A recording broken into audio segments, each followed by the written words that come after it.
Around $3.88 per hour. That's what American workers earned on average in 1972. Now, in 2023, these same workers earn around $27.45 per hour. Minimum wage on January 1st, it will go from $14.49 an hour to $15.74 an hour. That's an increase of $1.25. These figures might give the impression that wages in America have risen significantly in recent years. However, when we take inflation into account, wages have remained practically identical over the last 50 years, with today's workers earning only 12 cents more than in 1972. More workers are rejecting the federal minimum wage. That's according to an article from the New York Times, which found the federal wage floor of $7.25 is becoming increasingly irrelevant. But with inflation at its highest since 1981, Americans feel the impact of slow wage growth. Petrol and housing costs in the US have also jumped dramatically in recent weeks, forcing millions of families to make tough choices. Moreover, 2/3 of American workers claim that inflation outpaced any salary increases in the last year. So, why aren't American workers paid enough, and what can be done about it? Wages in the United States have stagnated since the early 1970s, but it was in 1979 when the gap between workers' productivity and their wages began to substantially increase. Between 1979 and 2023, workers' wages grew by 17.5%, while productivity grew more than 3 times faster, at 61.8%. In other words, today's workers are 61.8% more efficient than workers 50 years ago, yet they earn only a few cents more than back then. People in Kentucky are struggling to make ends meet, and it has nothing to do with their employment status. Wage stagnation is worse for low and middle income workers, as the bottom 90% of American workers saw their annual wages increase by only 28.2% from 1979 to 2023, while the top 1% saw a 179.3% increase in wages. Meanwhile, the top 0.1% experienced a staggering 389.1% growth. This means that the gap between the rich and the poor has widened over the last 50 years. Growing gap between rich and poor Americans is one of the biggest challenges facing the country. Get this, the richest 1% controls more wealth now than at any time in more than a half century. Real wages, adjusted for inflation, haven't changed much since the late 1970s. However, inequality increased during most of this period. In 2019, during the disruption in the U.S. labor market caused by the pandemic, there were surprising wage increases in various industries. In fact, there was a significant acceleration in wage growth of around 16%, especially for low-wage workers. This was due to a labor market shortage caused by excessive demand in the United States, immigration restrictions, early retirements, and, of course, illnesses or fatalities. There is a shortage of skilled tradespeople throughout the U.S. economy, a persistent problem that started well before the pandemic. Automation is another explanation for wage stagnation in the United States. The McKinsey Global Institute predicts that 45.3 million workers will lose their jobs due to technological advances by 2030. Automation has been a significant factor so far, especially in manufacturing jobs. For example, in the past, cars were built using machines, but there was a lot of hands-on work. Now, much of that is done with machines, and workers need many more skills to operate them, resulting in the disappearance or underpayment of many routine jobs, as wages in such jobs have decreased by about 12% in recent years. There's no question artificial intelligence will remake the workplace. Recent analysis from investment firm Goldman Sachs looked at the global impact and found AI could replace 300 million full-time jobs, including positions in the legal and engineering fields. Over the next 2 or 3 decades, many economists believe there will be significant disruption in the labor market due to new automation. Even workers with university education, such as financial assistants and accountants, and even some diagnostic medical roles, will be performed by machines with artificial intelligence, posing competition for many Americans. Globalization is another reason for wage stagnation. forcing domestic workers to compete against unfair competition, where workers in many countries are paid much less. The BBC investigation found evidence that workers were being exploited. Women at the factory, which makes home textiles for the brands, said that they were forced to work excessive hours and weren't even allowed toilet breaks. The BBC also heard claims of poor working conditions from staff at an Indian supplier to Ralph Lauren. Economists suggest that labor market dynamics played a more significant role than expected. About 35% of American workers today change jobs less frequently than before, although job changes lead to strong net wage growth. While about 43% of Americans do not change jobs for the sake of stability, the other 22% cannot do so because there is nowhere else to go. In many local markets, companies use the lack of competition to suppress the wages of their workers. About 60% of U.S. labor markets are considered highly concentrated, meaning a few employers compete for local workers. Just 10% more workers in an area can lead to a 1% reduction in wages. In a booming market like ours, just about every industry is looking for high-skill employees who can get into a career quickly right now. Companies can also play a direct role in stifling competition with methods like non-compete agreements. Approximately half of private sector companies in the United States that responded to the EPI survey said at least some of their employees are subject to non-compete agreements, meaning around 36 to 60 million private sector workers in America are subject to these agreements. Similarly, unions that originally fought for higher compensation have drastically lost their power over the years. Union membership in the U.S. dropped from 20% of American workers in 1983 to only 10.3% in 2023.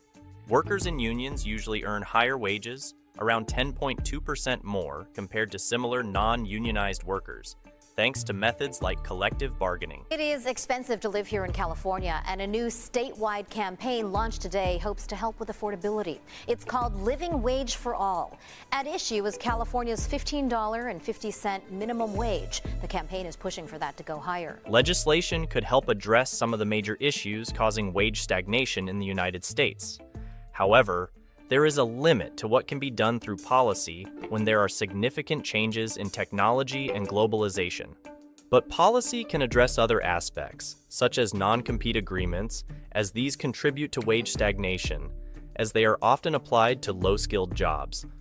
On the other hand, the increase in remote work could also be beneficial for wage growth in local markets, as some employers prefer their employees to work remotely.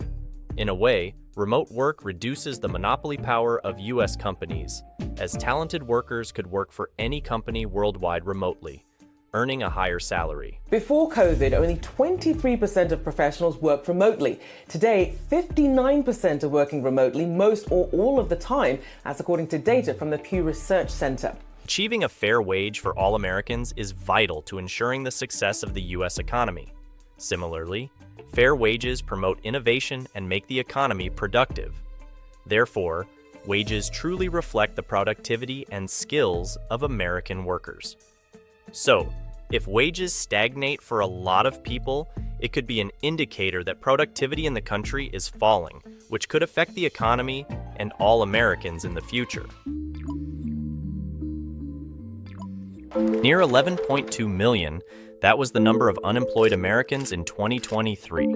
Incredibly, this figure is the lowest in 54 years. Unemployment rate fell to its lowest since 1969. 517,000 jobs were added to the U.S. economy last month. That's almost double the number of jobs added the month prior. With an unemployment rate of 3.4% in the United States, it seems the economy is recovering. Indeed, on paper, the job market now is robust, as the employment report from January also showed that the labor market of 2024 had started on a solid note. The state of our union's labor market is strong. In fact, data released by the Labor Department Wednesday shows there are almost 2 job openings for every person who has quit or been laid off. Concrete data suggests that the job market has been quite solid and indeed surprisingly resilient. especially after 2023, where there were mass layoffs and recession forecasts. Layoffs in technology just keep coming. The latest, Google cutting hundreds of jobs. Massive layoffs today, cutting the jobs of at least 115 employees. It's the largest workforce reduction in the paper's 142-year history. Despite economists talking about how well the economy is doing, 12% of ordinary Americans feel that it is very difficult to find a job today. So, why does getting a job feel impossible now? And is the American labor market as strong as it seems? On average, full-time unemployed workers applied for an average of 30 jobs, only to receive an average of 4 responses or calls. In a survey conducted by the Pew Research Center, 55% of unemployed adults said they were burned out from looking for a new job. But the younger generations were the most affected, with 66% complaining of burnout from job searching. Well, one man's quest to find a job is raising questions about the labor shortage right now. He says he applied to more than 60 entry-level positions. Entry-level. But he got one interview, and he's not the only one. According to a quarter of Americans, job searching is a long and tedious process, as a study showed that applying to a job through a job board only has a 3% chance of getting hired, making Americans have to search for many different jobs to increase their chances of being hired. Experts say this is due to the growing use of technology and job platforms, as many more people apply for the same job, and companies cannot read all the applications. Another significant factor is that there has been an increase in the average time it takes a company to hire an employee, reaching a record high of 44 days in the first quarter of 2023. With some industries like the energy and defense sector taking more than 67 days to hire a person. With some companies conducting up to 5 interviews with multiple rounds and assessments, Americans feel that getting a job today feels almost impossible. And they're right. There is another side to this ongoing labor shortage that may surprise you here. Millions of qualified workers hitting the streets every day searching for jobs, but getting rejected. While there are millions and millions of jobs available, there are millions and millions of Americans who are applying for those jobs but getting rejection after rejection. Data have shown that the use of excessive interviews and assessments to gauge workers' knowledge is ineffective, as about 40% of workers who applied for a job in the fourth quarter of 2023 ensure that in their interviews they are not asked about concrete things related to their area of work. Similarly, 27% of employers claim that it is not possible to determine how good or not a candidate is from the first interviews or without first having a trial period of at least a month. Generally, there are 2 terms economists use to describe the state of the labor market: tight and loose. Typically, when economists talk about a tight labor market, it means it is difficult for employers to find workers, so employers tend to be more reluctant to lay off and offer higher hiring benefits, either by offering bonuses or providing on-the-job training. Conversely, a loose labor market is one in which there may be layoffs and hiring freezes.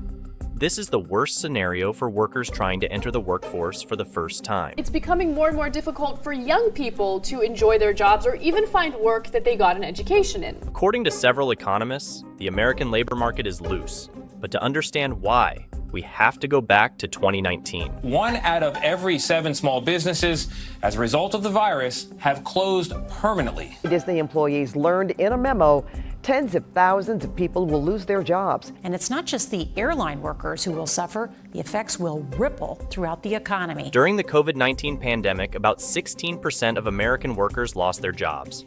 However, by the end of 2021, as businesses began to recover, employers started hiring at record levels. So with so many job offers with better pay, American workers began to quit their old jobs, causing a phenomenon that came to be known as the Great Resignation. However, the consequences of this resignation trend were not visible until the end of 2023, where several economists point out that the labor market has been cooling since then. COVID-19 is continuing to impact the U.S. labor force. 150,000 tech workers have been laid off in 2022 alone. Amazon today announcing it's going to cut 18,000 workers. According to a new report, it may get worse in the months and years to come. Despite the wave of massive layoffs in the tech sector during 2023, the layoff rate across the entire labor market does not exceed 4% so far in 2024. However, the hiring rate has also been reduced, reaching about 5% in the first months of the year. Several economists point out that this cooling of the labor market could also be caused by employers' uncertainty, as 58% of employers claim to have doubts about expelling workers due to the potential lack of skilled labor. But on the other hand, that also means that many unemployed workers are left without job options to apply to due to the lack of staff turnover in companies. Meanwhile, a LinkedIn research found that the intensity of job search by applicants in the U.S. grew by 27% in 2023 compared to the previous year. According to the data, in 2022, there was one open job for every active applicant on the LinkedIn platform. By 2023, the ratio became one job for every 2 active applicants. Millions of people are still looking for work, but some employers say they can't find enough skilled workers for certain jobs. Experts assure that the cooling labor market is not a cause for concern yet, as they assure that after the wave of massive hiring that occurred after the pandemic, the current labor market would seem weak, but it is not. Another cause of this stagnation in the labor market are the decisions taken by the Federal Reserve to combat inflation. With measures such as the constant increase in interest rates during 2023, the U.S. economy has been slowing down, and at the same time, so have the markets, being the labor market the largest. From factory floors to farms to Main Street USA, every interest rate hike ripples through the economy. Fed will raise rates by 0.25% as the Fed remains hopeful that inflation will continue to cool off. Experts have pointed out that the health of the labor market is intrinsically linked to the direction the economy takes. A significant slowdown in 2024 or entering into a recession would demonstrate the resilience of the labor market, but it would not allow overlooking the broader economic trends. Although there is some optimism regarding the economy, this does not necessarily mean that job searching becomes an easy process. The current situation is shared by a wide number of Americans, being a reflection of the prevailing circumstances in the economy in general and not an isolated or personal situation. Things like uncertainty, along with the particularities of employers regarding their hiring practices, contributes to the complexity of the labor market landscape, making getting a job today not an easy task for Americans. The first job, an unforgettable experience. When students graduate and aim to secure their dream job, they must meet some basic requirements. But today, these requirements seem increasingly unattainable for Americans. It has long been a given that a 4-year college degree is a prerequisite for moving up the economic ladder. But for some, that requirement is having unintended consequences. Well, the jobs outlook especially dire for new college graduates. That could have far-reaching implications beyond this year. It's taking longer for graduates to find a job, from 5.5 months last year to 6 months this year. As the majority of the nation experiences a cool down in the job market, they might have a harder time starting their careers right away. But this also seems to be the right time to ask a tough question. Was it worth all that money, all that hard work? In 2023, 42% of employees felt they were excluded from job opportunities due to a lack of formal qualifications or experience. As the American economy recovers, questions remain about the labor force. With unemployment so low, how come the gig workforce remains so high? Throughout 2022 and 2023, this disparity became more pronounced, resulting in an unprecedented increase in competitiveness in the U.S. labor market. The job market is becoming much more competitive, whether you're looking to get hired or doing the hiring. 79% of people looking for a job say it's become more competitive out there. That's according to a new survey from LinkedIn. This comes even after new claims for jobless benefits fell to their lowest levels. As time progresses, companies show a preference for skills over academic degrees. Indeed, 79% of workers in hiring management positions value skills, experience, and past achievements more than formal credentials and education. So, why do job requirements feel unattainable? And what implications does this have for job seekers and the economy in general? In recent months, the U.S. labor market has experienced a slowdown due to high inflation and the subsequent intervention by the Federal Reserve, which has raised interest rates to moderate economic activity and allow the supply to adjust. This action has resulted in a cooling of the labor market, with a decrease in hiring rates to 3.5% in March 2024, after having reached high levels during and after the pandemic. Employment numbers, they are up back to the pre-pandemic levels. That means Dayton has recovered from that hit it took during the pandemic. Texas and Arizona have joined Utah and Idaho in recovering all the jobs they lost at the start of the COVID-19 pandemic. Additionally, the total volume of job offers decreased by more than 15% at the end of 2023 compared to the previous year. The ratio of available jobs per active applicant has also changed significantly, from 1 job per applicant in 2022 to 1 job for every 2 applicants in 2023. This shift indicates a more competitive labor market for job seekers, while employers have the possibility to choose from a larger number of candidates. A survey revealed that 46% of companies plan to increase their hiring in the first half of 2024 because, according to them, their current employees lack the required skills. There is a shortage of skilled tradespeople throughout the U.S. economy. There is a, quote, massive shortage of skilled workers, according to the U.S. Chamber of Commerce. Companies are looking for plumbers, for electricians, for carpenters, for auto mechanics, and I'm just naming a few here. And it's really no surprise because for decades, enrollment in high school vocational arts programs, they've been in decline. Another factor influencing the dynamics of the labor market is the transformation in the hiring process. Recently, a trend has been observed among employers to dispense with the services of recruiters. During the year 2023, there was a notable decline in online job offers for recruiters, with prominent companies like Google, Apple, and Amazon making significant layoffs of recruiters and human resources personnel. Amazon is announcing plans to lay off more than 18,000 workers. The cuts, which are the largest in the company's history,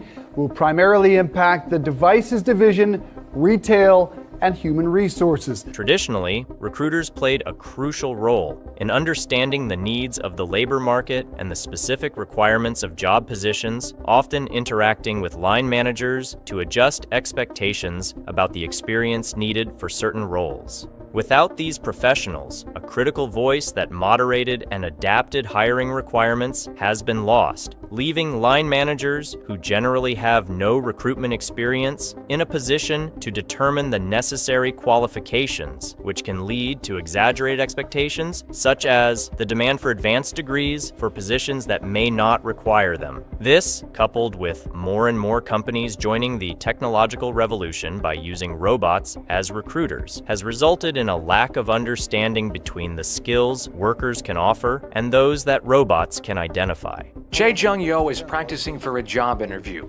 but when the big day comes, he'll be the only person in the room. He'll turn on a computer at his home and artificial intelligence will watch and listen to Jae. Companies increasingly use artificial intelligence to help them vet potential new hires. Companies are prioritizing quality over quantity in their hiring processes. 54% of recruiters consider the quality of hires as their main goal for the period 2024-2029. The majority of human resources directors, specifically 83%, are opting to hire talent with specialized skills, even if this means reducing the number of new hires compared to the previous year. This has negatively impacted the availability of entry-level jobs, whose proportion has significantly decreased from 79% in 2022 to 61% in 2024. In fact, entry-level positions now represent only 2.5% of the total jobs posted on platforms like ZipRecruiter at the end of April 2024, with only 1.9% of current offers that do not require previous experience. Well, one man's quest to find a job is raising questions about the labor shortage right now. He says he applied to more than 60 entry-level positions. Entry-level. But he got one interview, and he's not the only one. More than a third of employers prefer not to hire recent university graduates from Generation Z, opting instead for older employees. This decision is mainly due to the perception that many recent graduates are not sufficiently prepared to meet the demands of the workforce. According to a survey, more than half of American graduates from 2- or 4-year higher education institutions have not applied for entry-level jobs because they feel unqualified qualified for these positions. Statistics indicate a strong market. However, some experts say new graduates should brace for obstacles in their job search. A huge number of them are actually working at jobs that don't even require a college degree. So what's the problem? In 2023, OECD member countries allocated on average 0.11% of their GDP to worker training. In contrast, the United States invested significantly less, only 0.03% of its GDP in job training. Moreover, there is a decreasing trend in employers' investment in their workers' training, as nowadays companies prefer to invest in technology and automation, especially compared to practices 30 or 40 years ago. How long until the machines replace us, take our jobs? There's no question artificial intelligence will remake the workplace. AI will replace 4.8 million American jobs. Jobs that demand specific skills are fundamental to the economy, a fact that became evident during the pandemic and continues to be crucial in sectors such as transportation and the supply chain. Companies that employ these workers not only generate jobs in local communities, but also contribute to the growth of regional economies. It is estimated that by 2028, the United States could face a cost of up to $975 billion